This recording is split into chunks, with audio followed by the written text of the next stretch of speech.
And welcome to everyone senior science. तो हमारा जो जूलॉजी का है वो चैप्टर चल रहा है नंबर 1, जिसके अंदर हम introduction to world and Indian fishery के बारे में पढ़ रहे हैं। ठीक है, तो इसके अंदर हमने अभी तक कवर किया है इंट्रोडक्शन को, marine fisheries of the world को, inland fisheries of the world को, present status of fish production. अच्छा, present status of fish production था, इसमें हमने एक कॉन्सेप्ट पढ़ा था ईज कॉन्सेप्ट। ठीक है, उसको हमने बिल्कुल क्लियर किया था ईज कॉन्सेप्ट को।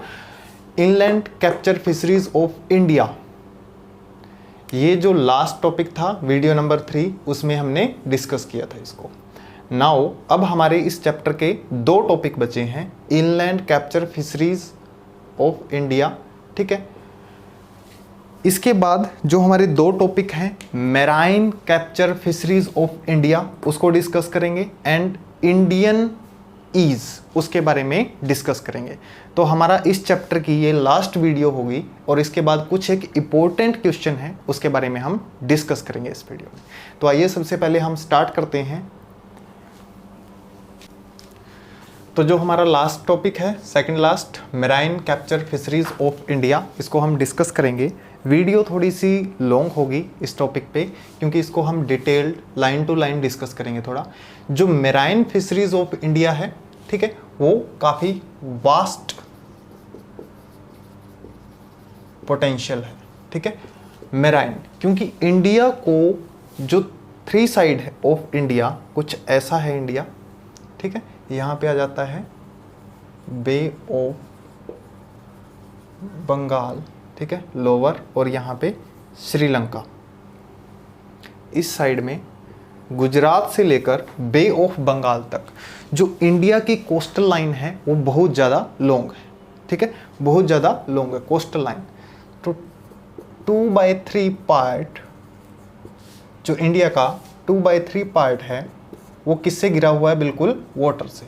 और कौन सा वाटर? सी वाटर, जिसके बारे में हम अभी डिस्कस कर रहे हैं। सी वाटर से पूरा का पूरा घिरा हुआ है बे ऑफ बंगाल। ठीक है, गुजरात से लेकर बे ऑफ बंगाल तक। So marine capture fisheries of India vast potential, mean बहुत ज़्यादा है marine capture fisheries of India. India की जो मैराइन कैप्चर फिशरीज है वो बहुत ही ज़्यादा अमाउंट में प्रोड्यूस होती हैं।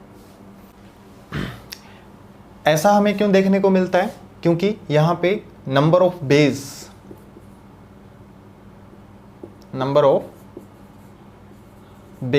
बहुत सारे नंबर ऑफ बेज आ जाते हैं, कोस्टल लाइन आ जाती है इंडिया की लॉन्ग, जहाँ से फिशरीज को कलेक्ट किया जाता है। जो सेकंड चैप्टर होगा हमारा, उसके अंदर हम डिस्कस करेंगे different coastal line of India. India की जो डिफरेंट कोस्टल लाइन है उसके बारे में डिटेल डिस्कस करेंगे। बट पहले हम marine capture fisheries of India है वो कितना है उसको हम डिस्कस कर लेते हैं। सो नंबर ऑफ बेज यहाँ पे बहुत ज़्यादा है, जहाँ से हमें अरेबियन सी, ठीक है, कोरल्स, तो यहाँ पे डिफरेंट टाइप की जो फिशेज हैं उनको कलेक्ट किया जाएगा, उनको कलेक्ट करेंगे। सो अब हम डिस्कस करेंगे इंडिया का जो कॉन्टिनेंटल शेल्फ है उसके बारे में कि कितना है और यहाँ से कितनी फिश का प्रोडक्शन होता है।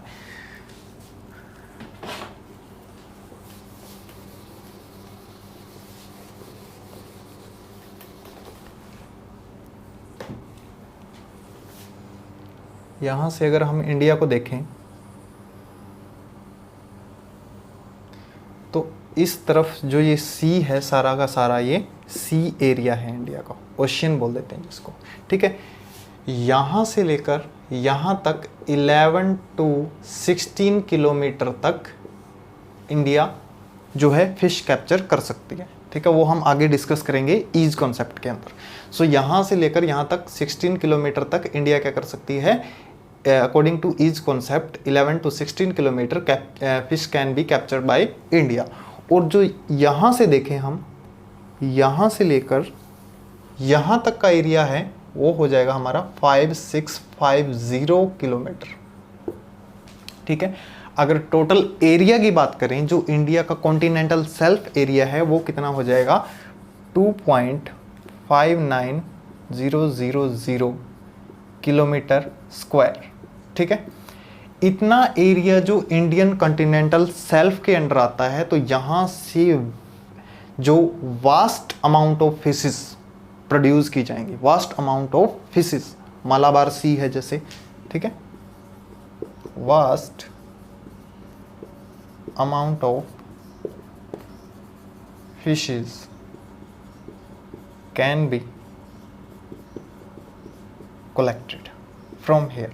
अब यहाँ से वास्ट अमाउंट ऑफ फिशेस क्यों कलेक्ट हो पाएंगी, क्योंकि अदर कंट्री के अकॉर्डिंग हम देखें तो यहाँ से 11 to 16 किलोमीटर तक इंडिया फिश को कैप्चर कर सकता है, और तीनों तरफ से इसको किसने घेर रखा है, सी ने घेर रखा है। और इसका जो सी लाइन है, मीन सी के तरफ लगती हुई बे लाइन, बे ऑफ बंगाल है जैसे, बे लाइन्स हैं, वो काफ़ी लॉन्ग है, 5650 किलोमीटर तक लॉन्ग है, ठीक है। और 259,000 किलोमीटर स्क्वायर तक इसका क्या है, एरिया है, जहाँ से वास्ट नंबर ऑफ फिशेस को कलेक्ट किया जा सकता है।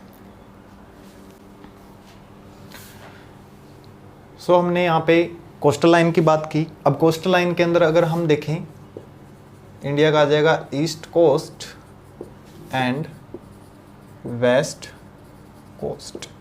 अगर इन दोनों के अंदर हम अंतर करें तो east coast is low productive than west coast. West coast के अंदर हाई प्रोडक्शन होती है फिशेस की, ठीक है। इसी हाई प्रोडक्शन को देखते हुए यहाँ पर लगभग 1200 लैंडिंग सेंटर हैं फिशेस के, ठीक है। उनके बारे में भी हम अभी बात करेंगे, लैंडिंग सेंटर्स फॉर फिशेस के लिए यहाँ पे क्या बना दिए गए हैं, लैंडिंग सेंटर्स हैं। अच्छा, कितनी ज़्यादा इससे प्रोडक्शन है, ज़्यादा होगी, कितने परसेंटेज में ज़्यादा होगी ईस्ट कोस्ट से? लगभग अगर हम वेस्ट कोस्ट को देखें इंडिया का, तो 75% ऑफ फिश प्रोडक्शन यहाँ से ही होती है। तो वेस्ट जो कोस्ट है इंडिया का, बहुत ही ज़्यादा प्रोडक्टिव कोस्ट माना गया। वेस्ट कोस्ट की अगर हम बात करें, वेस्ट कोस्ट इंक्लूड कौन कौन सी फिशेस को, पॉम्फ्रेट्स, पोलिनिमाइड्स एंड प्रॉन मेनली, इन चीज़ को इंक्लूड करता है। वेस्ट कोस्ट में भी कुछ एक कोस्टेज हैं, जैसे काठीवाड़ कोस्ट, शार्क एंड रेज यहाँ पे मेनली इंक्लूड होती हैं। गुजरात कोस्ट में बॉम्बे डक इंक्लूड होगी, ठीक है। At Bombay coast, Konkan coast and Malabar coast, तीनों कोस्ट के अंदर अगर हम देखें तो टोटल जो वेस्ट कोस्ट एरिया है, वेस्टर्न कोस्ट पहले ही बताया था कि 75% अबाउट फिशेस को इंक्लूड करता है, ठीक है। 75% जो है प्रोडक्शन करता है फिशेस की। तो यहाँ पे हमें मेनली जो फिशेस मिलेंगी वो कौन कौन सी मिलेंगी, sardines, mackerels, sole, anchovies, shark, rays major contributor हैं। शार्क एंड रेज, अगर इनमें से कोई आपको याद नहीं है तो आप शार्क एंड रेज को भी याद रख सकते हैं। ये दोनों भी ईस्ट कोस्ट में भी पाए जाते हैं, ठीक है। अगर हम ईस्ट कोस्ट को देखें तो क्वाइट वेरिएबल, इसका जो एरिया है वेरिएबल, क्वाइट कुछ सीमित प्लेस तक है। जैसे बंगाल और उड़ीसा कोस्ट के अंदर हम देखें तो हिल्सा फिश है, ठीक है। इसके अलावा एंड क्लूपियड फिश, ठीक है, हिल्सा एंड क्लूपियड फिश। इसके अलावा आंध्रा कोस्ट के अंदर silver bellies and shark, Coromandel coast में भी सेम शार्क एंड रेज दोनों फिशेस पाई जाती हैं।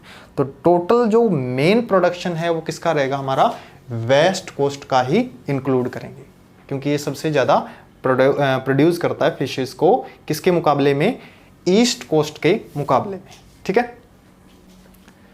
इसके बाद अगर हम डिस्कस करेंगे ऑफ शो और एंड डीप सी फिशेस के बारे में,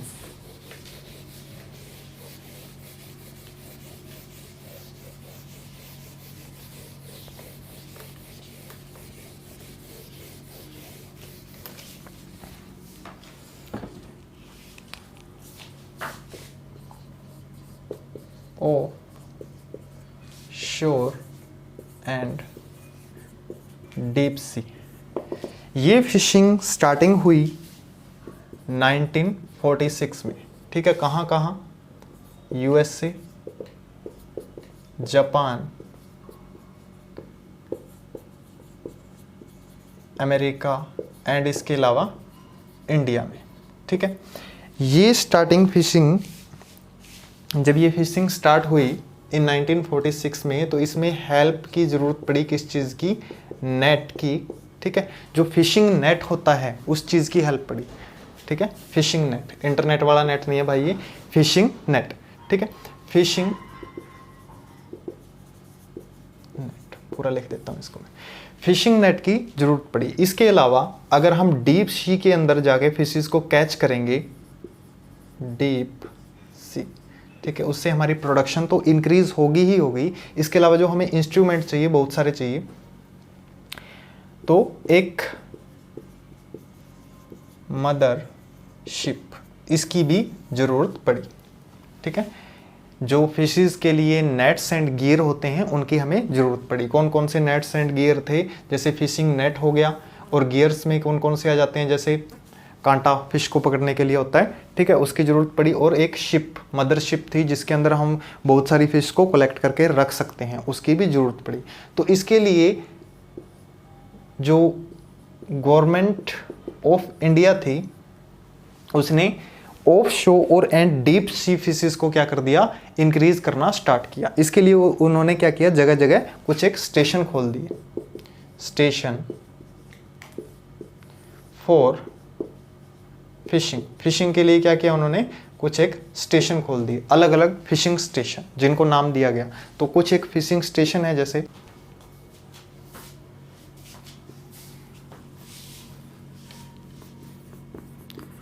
मुंबई फिशिंग स्टेशन है, 1946 में ओपन हुआ था। ठीक है, इसके अलावा कोलकाता, ठीक है, कोचिन,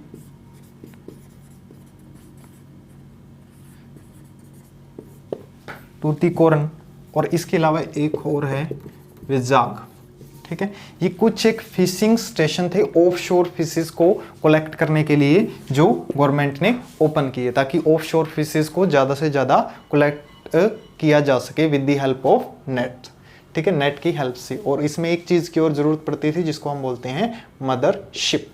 ठीक है, इसके बारे में भी हम डिस्कस करेंगे आगे, जो हमारा चैप्टर आएगा नेट्स एंड गियर वाला, उसके अंदर हम डिस्कस करेंगे इसको। तो इसके बाद जो हमारा टॉपिक आता है वो आता है इंडियन ईज। इंडियन ईज, तो आइए उसको हम डिस्कस करते हैं, इंडियन ईज को। तो हमारा आ जाता है Indian EEZ. Indian EEZ the Indian exclusive economic zone. ठीक है, इसका जो एरिया है टोटल कितना हो जाएगा, 2.20 मिलियन स्क्वायर किलोमीटर। बहुत ही लॉन्ग एरिया है इंडियन ईज का। तो कैम इनटू फोर्स, ये फोर्स में कब आया, 41st अमेंडमेंट ऑफ आर्टिकल 298। ठीक है, अमेंडमेंट हुई जब 41st, उसके अकॉर्डिंग आर्टिकल 298 की हुई, तब ये फोर्स में आया। दैट ओनली इन शोर वाटर में 50 मीटर डेप्थ तक हम फिश को कैच कर सकते हैं। इसके अलावा ऑफ शोर में भी 50 मीटर तक जा सकते हैं। प्रेजेंट प्रोडक्शन अगर हम देखें इंडिया की, तो 1.5 मिलियन टन्स है इस एरिया के अंदर, और ऑफ शोर की देखें तो 0.2 मिलियन टन है इस एरिया के अंदर। अगर हम इन शोर एंड ऑफ शोर दोनों को मिला दें, तो जो हमारा एरिया बनता है वो बनता है 20 माइल्स, जिसको हम बोलते हैं according to EEZ concept 12 to 14 nautical miles. ठीक है, 12 से 14 नॉटिकल माइल्स। तो और डीप 50 से ज़्यादा हम डीप जा नहीं सकते। ठीक है, 50 से ज़्यादा डीप हम जा नहीं सकते। क्यों नहीं जा सकते, हमारे पास जो ऐसे इंस्ट्रूमेंट हैं उनकी कमी है। ठीक है, अगर हम उन इंस्ट्रूमेंट को इम्प्रूव कर लें तो और भी जो डीप फिशिंग है उसको हम कैच कर सकते हैं। क्यों नहीं जा सकते, क्योंकि इंस्ट्रूमेंट की कमी के कारण, lack of deep sea fishing mats. ठीक है, ऑफ शोर वाटर की फिशिंग को हमने इंक्रीज कर लिया है। क्यों इंक्रीज कर लिया है? क्योंकि उसके जो इंस्ट्रूमेंट है जैसे कि नेट वगैरह है, गिल नेट वगैरह है, उनके थ्रू उसको हमने इंक्रीज कर लिया। बट हम जो डीप सी फिशिंग है उसको इम्प्रूव नहीं कर पा रहे। तो इंडियन ईज एक्सक्लूसिव जोन है जो government of India provided various scheme to improve EEZ production. EEZ production को इम्प्रूव करने के लिए गवर्नमेंट ऑफ इंडिया ने बहुत सारी स्कीमें चलाई। इन 1991 deep sea fishing policy was form. 1991 में इन्होंने डीप सी फिशिंग पॉलिसी को फॉर्म किया and the national fisheries policy was approved by the Indian parliament in 1998 में। ठीक है, 1998 में नेशनल फिशरी पॉलिसी की स्टार्ट कर दी थी और 1991 में इन्होंने डीप सी फिशिंग पॉलिसी को फॉर्म कर दिया ताकि ज़्यादा से ज़्यादा जो फिशेज हैं उनको प्रोड्यूस किया जा सके। तो इस जो 1998 में नेशनल फिशरीज पॉलिसी थी, इसके अकॉर्डिंग क्या क्या था, जो ऑब्जेक्टिव है इसके 1998 वाली पॉलिसी के, तो इसमें क्या हुआ, इन्हांसमेंट ऑफ फिश प्रोडक्शन, मतलब फिश प्रोडक्शन को इंक्रीज करने के, इन्हांस करने के लिए किया गया। जो पॉवर्टी एलिगेशन है वो डिक्रीज करने का मेथड था थ्रू सेल्फ एम्प्लॉयमेंट। ठीक है, fulfil the demand for animal protein, animal protein की डिमांड को पूरा करने के लिए ऐसा किया गया। And achieve economic growth through earning, earning के थ्रू इकोनॉमिक ग्रोथ थी उनको बढ़ाना। मेंटेन इकोलॉजिकल बैलेंस, और लास्ट क्या है, इकोलॉजिकल बैलेंस को मेंटेन करना। इसमें कुछ एक इंपॉर्टेंट क्वेश्चंस बनते हैं जिसको हम देखेंगे अभी।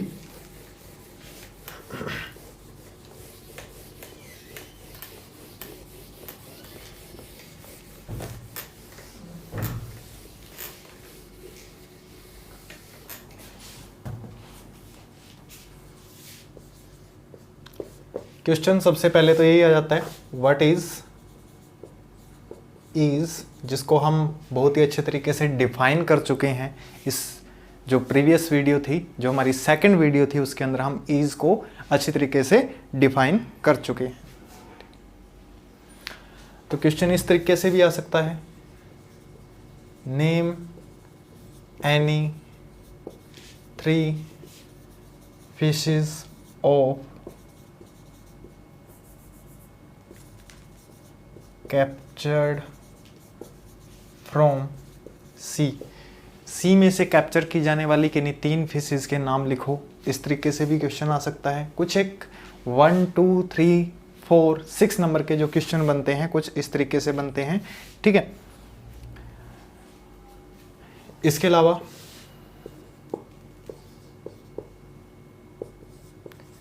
Define aqua culture, aqua culture को हमने रीड कर रखा है कि fishing and non fishing organism को ग्रो करना इन वाटर क्या कहलाता है, एक्वा कल्चर कहलाता है।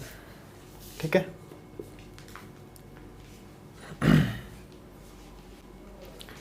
कुछ एक क्वेश्चन ऐसे भी बन सकते हैं, सबसिस्टेंस फार्मिंग के ऊपर, सबसिस्टेंस फार्मिंग, या फिर अनक्लोज क्या है, या फिर ईज कॉन्सेप्ट को डिफाइन करो। ठीक है, तो 5-6 नंबर तक के ये क्वेश्चन आराम से बन सकते हैं इस चैप्टर से। तो ये चैप्टर हो गया हमारा कंप्लीट। वीडियो देखने के लिए धन्यवाद।